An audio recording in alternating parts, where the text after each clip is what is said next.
Are you regretting financial decisions you made or just the decision to watch this video? Welcome back to Retired with a Full Heart at Home. I'm so happy because I have my hubby with me today.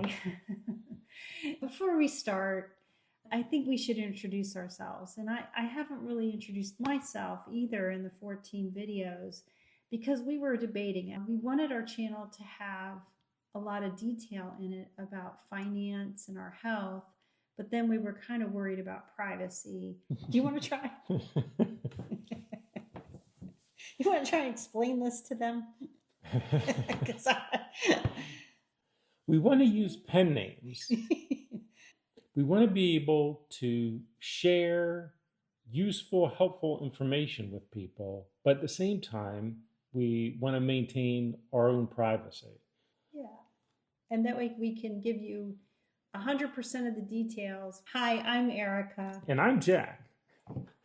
And we've been married for almost 35 years. Poor guy. We both retired at age 56, and we've been retired almost 3 years. True. I've been retired for 3 years. You just crossed over 2. But who's counting? Okay. Apparently only one of us. We've learned so much from you all and enjoyed your retirement stories that our channel is going to be about sharing our retirement. What's the topic today, hon? 7 things that we did that a financial advisor would hate. Oh, no. And by the way, for those of you watching, if you're wondering, do I like the shirt I'm wearing? The answer is yes, I do. And thank you for asking. Feel free to comment, subscribe, and share this with everyone you know. It's riveting. The number one thing we did that financial advisors would not like is that we did not invest for the 35 to 38 years that we worked. And money was not a big motivator to us. We were the first generation in both of our families to go to college. And so we felt enormously lucky to have the jobs that we got. We worked in the public sector. We could have taken jobs in private industry and made a lot more money, but we were very... Well, maybe you could have. Well, but we were very motivated and inspired by the work that we did. We focused on that, trying to do the best job we could do and raise our kids. And so we didn't think as much about money as we really should have. No. Is that fair? Absolutely. Yeah. We set up our 401ks so that money automatically came out of our payroll. We never really thought about it after that. Having said that, though, there were times when you really thought about investing, and Jack really understood it a lot more than I did. And he would actually, every now and then purchase some stock. But because I didn't understand it and I didn't have time to learn about it or think about it, and in my head, I thought you had to monitor it day to day and get in and get out, which now I know is stupid. But I was really leery of it. I was scared of it. And that made me very risk averse. So I guess the question I have for you is, did I hold you back? I probably did. No, I wouldn't phrase it that way. I would say that we had a slightly different childhood in that when I was growing up, my father, he was interested in stocks, and specifically he was interested in IBM. And so I remember him showing me the newspaper from time to time, and he would show me how to read the stock symbols and what it meant. And he would talk to me about like that he had never purchased stock in his life, but he was always interested in it, and he encouraged me to consider it. And so I did, and it was something that interested me. But I was gun shy, and I didn't really have a mentor. I didn't really know anyone who had purchased stock. We were graduated from college in the late 80s. Well, you had to work off the Wall Street Journal.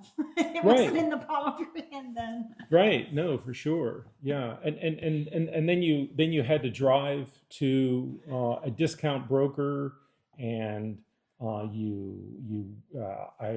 would write them a check, and they would deposit it, and then a couple days later they would call you, and they'd say, okay, the money's here, and now you can, purchase stock if you want.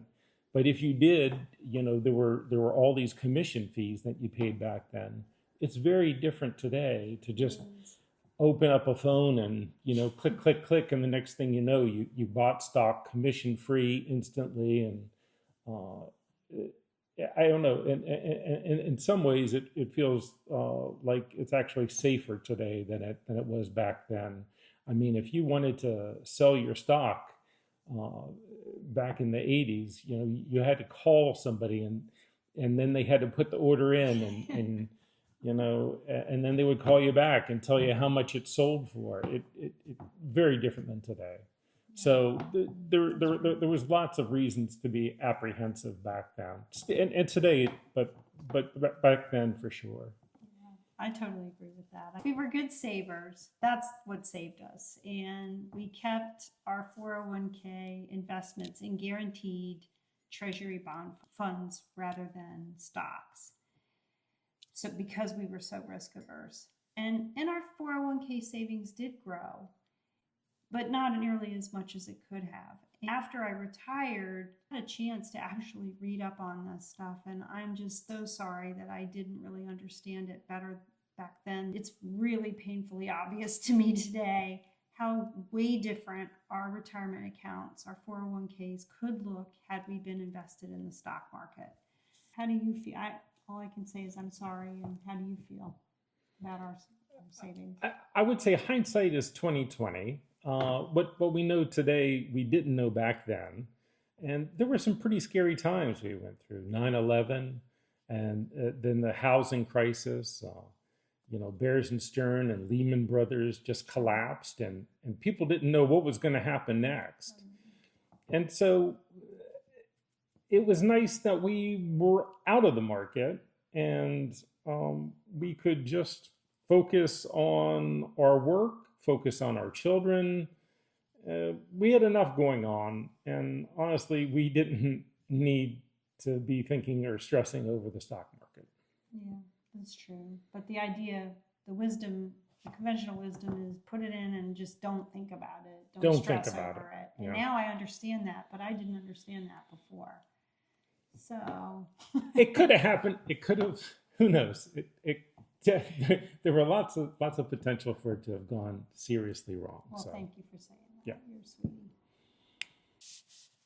So I remember, when we were talking and retirement was getting closer and closer, that we were looking at our 401k balance, and we were a little bit disappointed with where we were.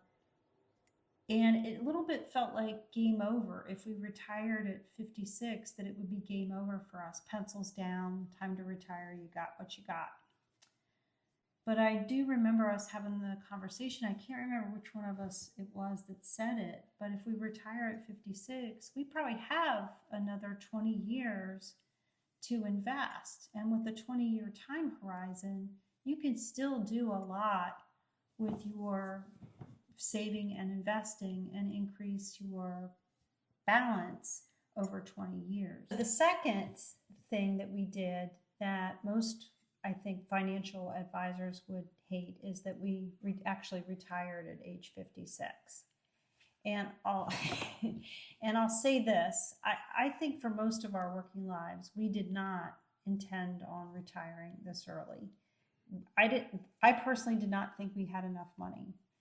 And so I didn't put a lot of thought into it. I didn't count on it. I wasn't emotionally invested in retiring that early. I really did like my job. Figured I'd keep going. So what do you remember? What were you thinking about retirement? I don't think we talked about it that much. Yeah, I guess when I thought about my own retirement, I looked at what my father was doing, and my father worked full time into his late 80s. You did. I just thought, I looked at him as like the role model of, well, dad's doing it, and he seemed happy, He did. and and I had a desk job. I Yeah. was in a climate controlled environment in a windowless cubicle with a keyboard. I thought Living the dream. I thought I can do this. I mean, I may not want to do it in my 70s and 80s, but if it came push to shove, I could I could do it. Me And too. and so I thought that was the more likely scenario. The thing that changed was when my parents got sick, and we provided them with care, and we got to go along on that journey. And when that was over, it really did change things. Yeah, I agree. The years of caring for your mom and dad, and I wasn't even that involved in it because my work was so crazy. But that really drained us. It drained your sister, your brother, you. It was quite a devastating period in our lives. And I'd say about 4 or 5 years before we were even eligible to retire, when we were in our early 50s, we really started to wear out physically, emotionally, mentally.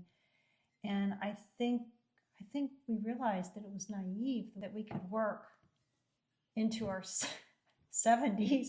I don't even think we thought we could get through our 60s without it really taking a horrendous toll on our health. The 11th month period, we had three of our parents pass away. And that was right in the middle of the pandemic. There was just a lot going on. The pandemic gave a lot of people, us included, the opportunity to rethink a few things, and retirement was one of the things that we did rethink. And I remember the peanut butter and jelly conversation. Yeah, yeah. We just decided we were going to retire when at our minimum retirement age, whether we could afford to really or not. We were going to take whatever money we had and we were going to make it work. And that was the peanut butter and jelly conversation. It was like, well, we'd rather eat peanut butter and jelly sandwiches than keep dragging our tired old bodies through what we were going through. Anyways, a lot of people have it worse. It's not a matter of peanut butter and jelly. It's just not doable.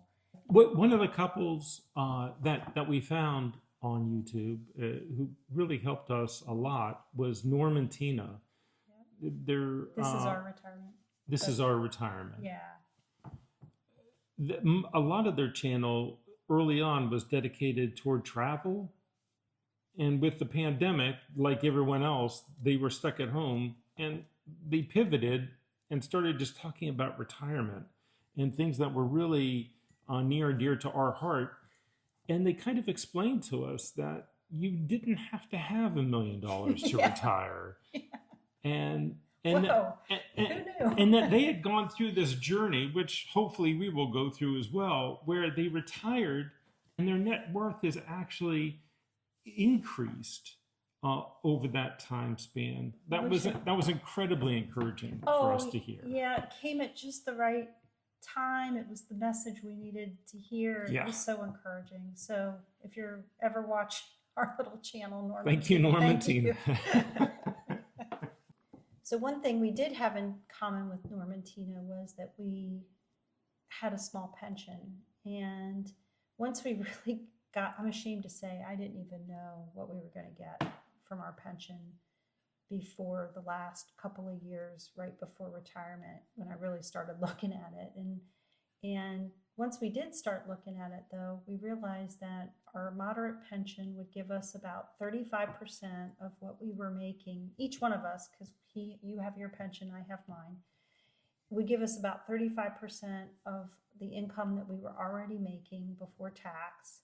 When you combine that with Social Security and all the expenses you don't any longer contribute to your 401k and things like that, that our take-home pay would be about 72% of what we were taking home as we were working.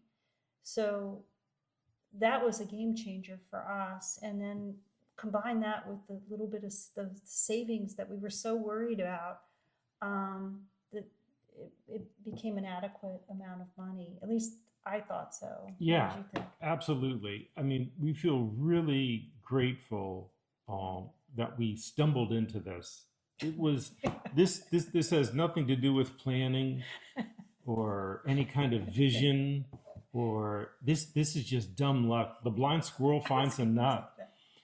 It, it was just a matter of getting a job and staying there and trying, doing your best and focusing on the mission. Yep. And somehow it all worked out. Not to our credit. Yeah. So for anyone watching, we apologize if this is frustrating to people. We don't have any answers. Maybe we should have started the video that way. If you were looking for answers, this is not the channel for you. We're just sharing our experience. This is our experience. And if you're out there and you're a young person, which is very unlikely. Yeah, no young person has stuck to this point. Our kids have heard this lecture over and over again, but pensions are not a bad thing. No. The third thing that we decided we're going to do, that we're pretty sure financial advisors would at least have some pause with, is that we are going to take our Social Security at age 62. And we need to do that because, as I said, our pension really only covers about 35% of our previous income. But even if we didn't need to take our Social Security at age 62, I really think that we'd still take it no matter what. That's because no one in our families lived very long. My dad is a great example. My dad said his whole life he would never collect Social Security. And he thought he wouldn't collect it because Social Security would collapse before he was able to get his first check. And it turned out that he died before he turned 62. I hear my dad's voice in my head every day telling me, you get that Social Security as soon as you possibly can. Taking the emotion out, we did look at the numbers to be sure that's what we wanted to do. And I think most people know that if you take Social Security at age 62, you get about 70% of your monthly full benefit at age 67 for life.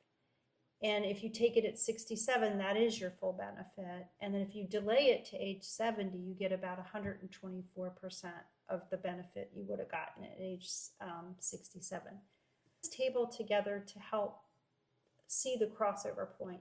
So if you take your Social Security at age 67, you delay it, you don't take it from age 62 to age 67, that's 5 years.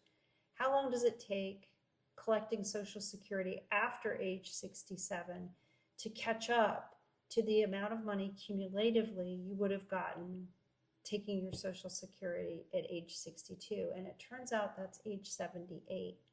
So you don't break even, if so to speak, until you reach age 78. And it's even longer if you delay to age 70 taking your Social Security. It takes you until age 80 to break even. We saw that, we were like, well, we should just go ahead and take our Social Security at 62, and we'll be in our late 70s, early 80s before we break even. And we would be thrilled at that point to lose money if we're both still here and doing well into our late 70s and 80s. The main takeaway here for any young men who might be watching this video is that you should find a cute girl who knows both math and Excel. I didn't think that's where you're going. I thought you were going to say marry a younger woman. Marry a younger woman. So the last point I want to make quickly about the table is that we talked about the crossover point being 78 and 80 years old.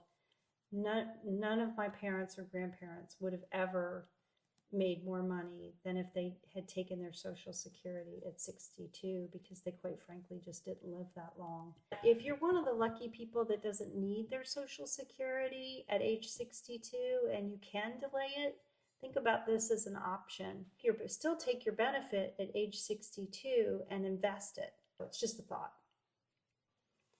The fourth thing that we did that financial advisors would probably not like is that we have one spouse but two houses.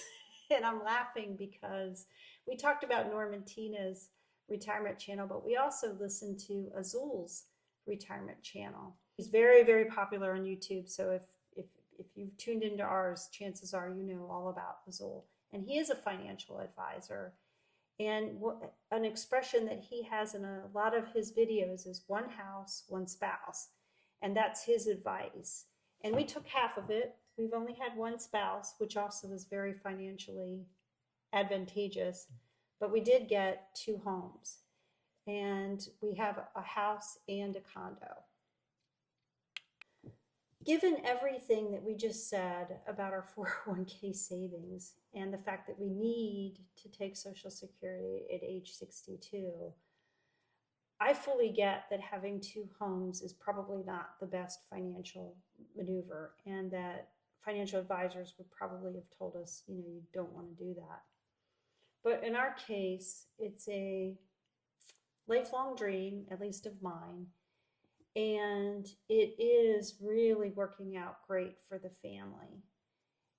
So I don't know, would you agree? I know you were a little reluctant about it. And yeah, it's working out great for the family. And I would say for certain, it's better to have one spouse and two houses than to have two spouses in one house. Okay. I'm going to go on the record. Okay. The wisdom according to Jack. You're welcome. And I have a video in mind where I do talk about the financial aspect of owning two properties if there's interest. If you have interest, put a comment in the link below, or put a comment on the video below. And I think I can make a pretty good case that it is not as financially draining as we maybe were worried it might be, but I actually was never worried. To me, it was a no-brainer, and I think I improved it. Hallelujah. The fifth thing that we are doing that most financial advisors would probably not like is they probably say, okay, if you're going to get two homes, at least rent one or Airbnb one so that you get some of your money back. And we're not doing that.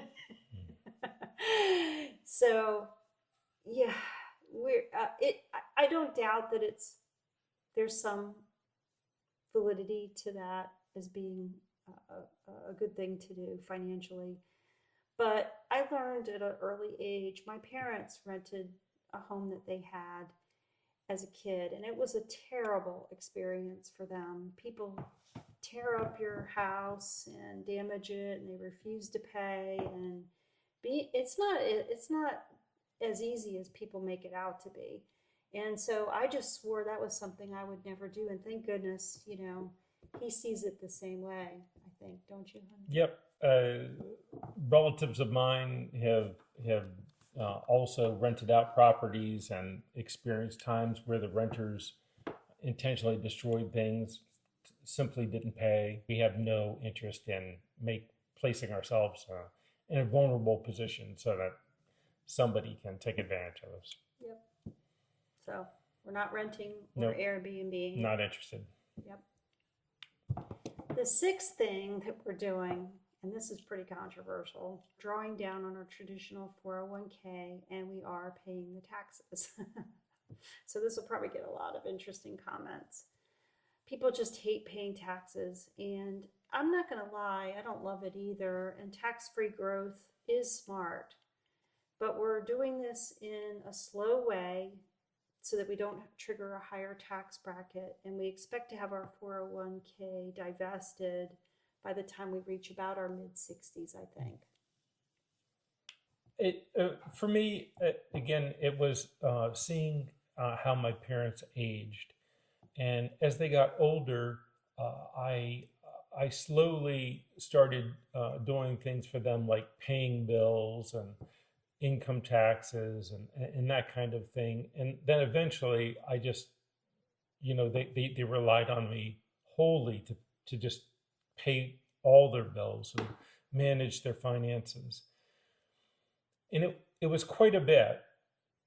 And what I learned from that experience was that as you are aging, we're not going to get any smarter any quicker.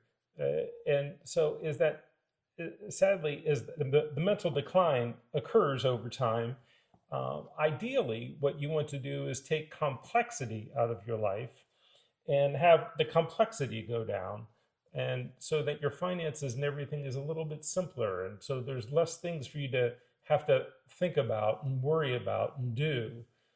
And so with that in mind, just thought, well, this is one of those things.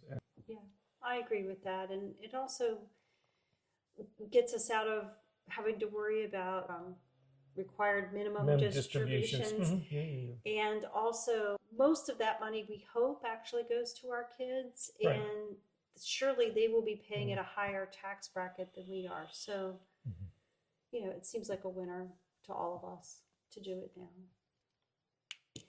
And the last thing that we're doing that will not be popular with financial advisors is that we don't have a financial advisor. Here comes that family history that gets deeply ingrained in you. My parents retired and they were very, very stressed about money. They didn't have much of it, and they had a well-known and very highly respected financial institution managing the money, the little bit of money that they did have. And all their account did the whole time that my parents were retired was go down, down, down, down. And the only people that were making money on that money was that financial institution and the financial advisors. It hurts me to think about the stress that they were under and how, people reached in and took their share and left my parents with less and less. For whatever reason, I enjoyed watching CNBC, the financial news. And watching that, when you listen to it enough and you hear what people say, one of the patterns that we found, even with active money managers, people who get paid to make decisions on how to invest other people's money, when those people were asked what were they doing with the bulk of their own personal money, was amazing was how many times people would say the bulk of their money was just sitting in index funds, like tracking the S&P 500 or ETFs. And that was really something to hear that over and over and over again. That's a thing that these people they know that it's near impossible to beat the market. Index fund that tracks the S&P 500 is a great way to make sure that you're going to get the same returns that the market got. You're never going to get rich. You're never going to make less than the market. You're just going to track the market. Chug along. And you don't need a financial advisor to tell you that. I know. And my heart is broken for my parents because they just didn't come along at the right time. They came along at the worst time when really putting your money in mutual funds and having it managed seemed like the right thing to do, and that was just disastrous for so many people, my parents included. Between brokers' commissions and then fees Yep. that the mutual funds have, and then any closing expenses anytime you want to close out an account. Right. Today, none of those. You can get away with just getting an ETF. It's quick, it's easy, it's on your phone. Yep. You don't pay a commission, you don't pay a closing fee, and you still do pay low annual fees, but they're out there. The one thing that we would and we are not money people. We're not, but if I were, if I were to offer like what we think, which is Oh, yeah, we're not. don't put all your eggs into one basket, no matter how great you think a company is. A lot of great companies have come and gone. A lot of people watching this probably remember when there was a Blockbuster Yeah. on every corner, and We there's went no. to them every Friday night. Yeah, we With used to our love little kids. we used to love going to the Blockbuster on a Friday night, Yes. and so the nice thing about having an index fund that tracks the S&P 500 is that as companies lose money and they just fall off the list, they just add new companies up, and And you're you don't have to manage or watch that, which was my yeah.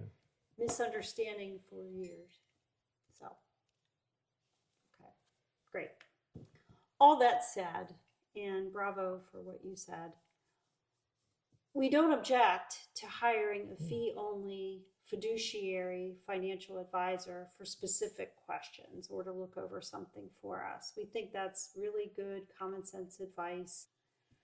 So in conclusion, I think it's fair to say we accepted a long time ago that we were really risk-averse people, and that we prioritized security over salary and jobs that we had.